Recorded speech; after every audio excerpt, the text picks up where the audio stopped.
Anyway, my monument is almost done, which will give me a bit more culture. Still going with the pyramids. They haven't appeared anywhere so far. I'm just taking a look at Copenhagen, and I can't see the pyramids just in their lands being built. I'm not so sure if I'd actually have to go and have a physical look with a troop. Maybe the fog of war hides it. It's difficult to tell.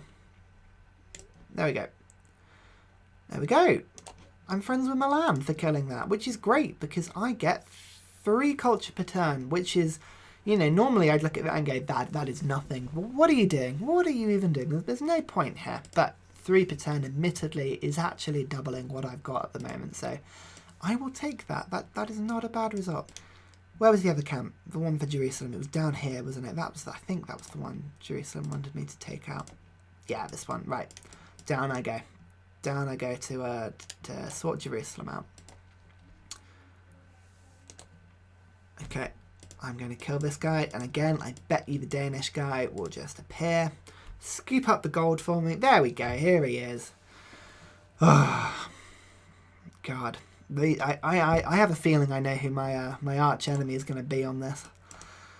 There we go. Anyway, I'm going to move backwards towards my territory now. I could keep exploring, but I don't think there's going to be anything particularly exciting that I'm going to find in any direction at the moment. So, fingers crossed, I'm going to get pyramids in 15 turns. Now, pyramids do a number of things for you. Firstly, they give you 2-3 workers, which is great, because workers, I mean, look at that, 22 turns to build a worker in my second city. It's one of those things about Civs that I've always thought maybe the first 1 or 2 workers maybe should be a little cheaper, but no, they want you to physically work for the workers and really put the production in there.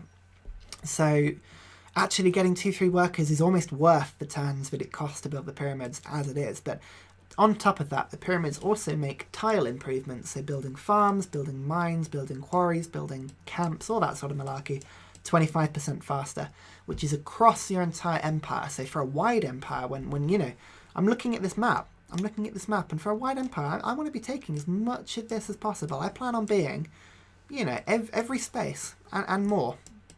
You know, an aggressive wide style is not a bad way to go. So having that improvement for my entire empire is not bad, really. So I'm not going to be building a worker, no matter what my economic and science advisors actually want. Have you ever looked at the advisors? Have you ever actually followed what they do? I can't say I have, but there we go. There's no point going for a wonder 57 turns that have been available since the start of the game. I get the feeling I'm not going to win those ones, but I could start building some spearmen. Get myself a little bit of an army to take this city-state. I really want that mines. That's 6... I mean, look at my capital. My capital is kicking out just under 8 production a turn. But, I mean, you look at this. This gives 6 by itself.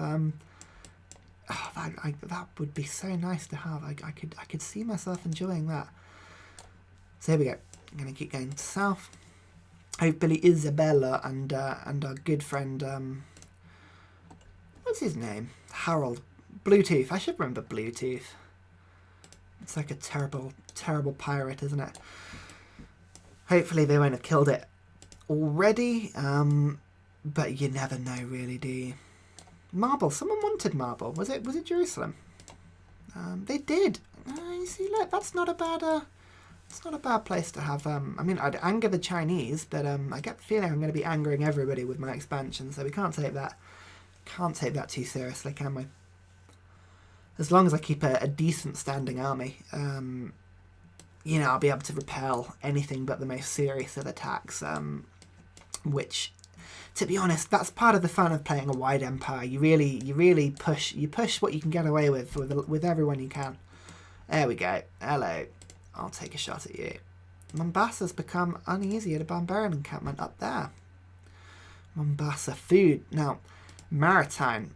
These ones I never normally particularly like if I'm playing tall. If you've got really big cities, that I think they only give you 3 food no matter what age you're in, which, you know, that's less than a hospital gives you at the end of the game. That's not a lot, but they do. If you're allied with them, they give you 1 food in every one of your cities. So if suddenly you've got 10, 15 cities, that's not bad. That can rack up pretty quickly.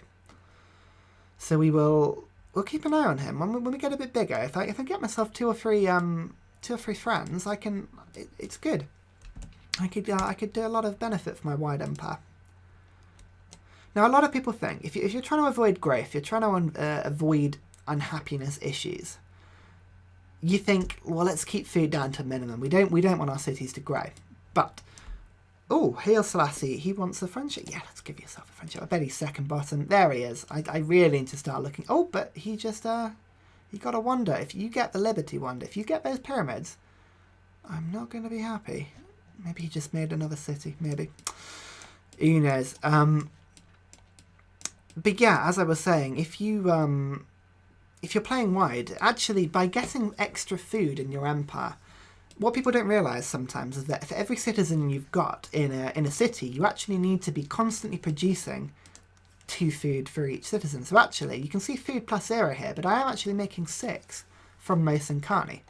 So what actually happens is, people don't realise this, but if you actually get extra food sources from outside, like Hanging Gardens, for instance, or Temple of Artemis, or some maritime city-states, you can actually increase your food without having to work any of the tiles, which means that actually, by giving yourself more food, you can work an extra production tile, an extra gold tile. So it does give you a lot of sort of inadvertent benefit. It's not a bad way to go, really.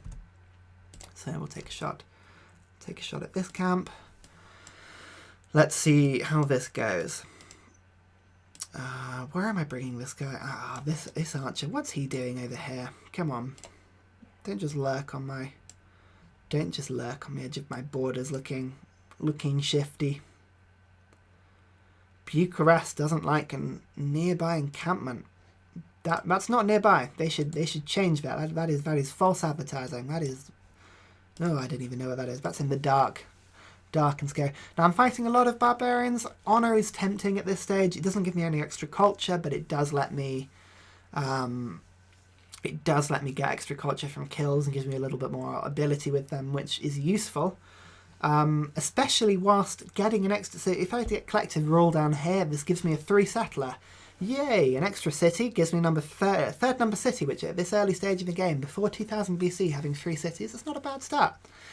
I'm already unhappy. I may as well make myself a little bit more unhappy. Let's go for it, and in the hope that I'll build the pyramids, I'll get the workers, it'll all be swell. Everything will be fine, I'm sure. What could go wrong? Okay, so where am I going to actually build this thing? I think I'm going to have to build it down here. I think I'm going to have to really annoy Copenhagen. It'll accelerate a war, but to be honest, I would like to say he accelerated a war by denouncing us. I think that's probably not the way we could have gone. And actually, I've got friends with Ethiopia and Isabella, so Denmark, you go to war with me at your own risk. So. Okay, I'm going to move the settle down. I don't really want to move him too far. I'm going to bring him back so he's stacked. I just have the constant fear that he'll be kidnapped by barbarians as soon as I take him out of my territory. Even in my territory, one will just spring from the deer. The deer will become barbarians and they will take me out in some horrific antler-based... Oh, I don't even want to think about it. Now, the reason I hesitated here is I was going to take a shot at this barbarian, but actually it would leave the camp open, and all this one would do is come around and go, oh, hello, I'll take your camp. That will be lovely, and it'll just take longer to kill that one, so I'm actually going to start shooting at this one. First, it's, to be honest, it's 6 and 2 3s, really. I don't think it's going to save me any serious time, but there we go, it's a strategy. 10 turns on the old pyramids. Come on, pyramids. Come on. We can get you. I hate it when you go for a tall start. You know, you're going to build nice big cities. You're Babylon, you're India, you're someone like that, and you go through the Hanging Gardens and you miss it, and that is the worst. Or even actually any game you want, you go for the Great Library. I swear the Great Library is impossible to get. I mean, admittedly, no one has built it yet, but I bet you the Great Library is finished before I build the pyramids. I mean, I will willingly admit I am not on the hardest difficulty. I'm only on level 5 out of 8, so that's, you know, it's not going to win any awards. I'm not going to be hailed as the next Major League player here, but even at level 5, it's you know, they will always take it. You can't just get wonders as you will. With people so unhappy, it's a shock to me that they keep you around as their leader. Oh, -1 unhappy. Oh no. Oh my god, he cuts deep. He sticks and stones. Sticks and stones. You can't get me down.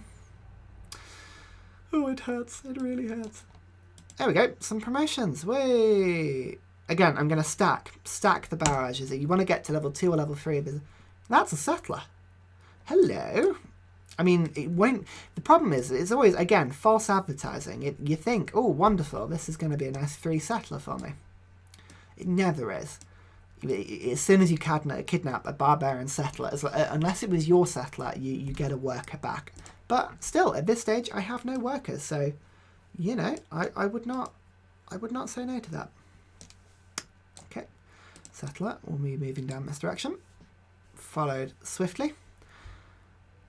Here we go, Jerusalem, now friends with us for killing that camp. Whoa, hey, 2 faith per turn. I will actually start to get a pantheon, which wouldn't be too bad. I could live with that.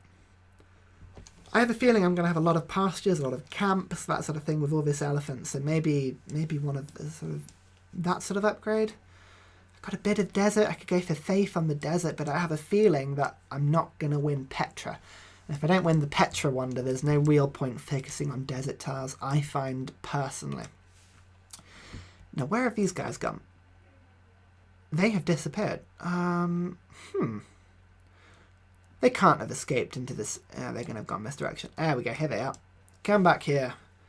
Come back, you. Maybe Monaco will steal it back. Who knows? Where am I going to build this again? Where did I decide? I was 1, 2, 3, 4. Again, 4 is the minimum amount. You can have cities away from each other. Normally, if you're building a nice, big, tall empire with huge cities, you don't want to build your cities so close to each other because you start overlapping the tiles. But when you're playing like I am with a nice wide empire, your cities may not get above, 8 to 10 citizens for the majority of the game. And with the additional territory you get from the Shoshone, having really close cities isn't the worst thing. But in this case, I'm just thinking, if I were to go a bit closer to where it's saying here, the marsh, just by the river here, I'd get the stone, I'd get the deer, I'd get the dye, and actually, I might even steal those furs. That would annoy Copenhagen, wouldn't it? I'd be able to stand in my own territory and fire at the capital. That's not a bad situation. I would be tempted by that.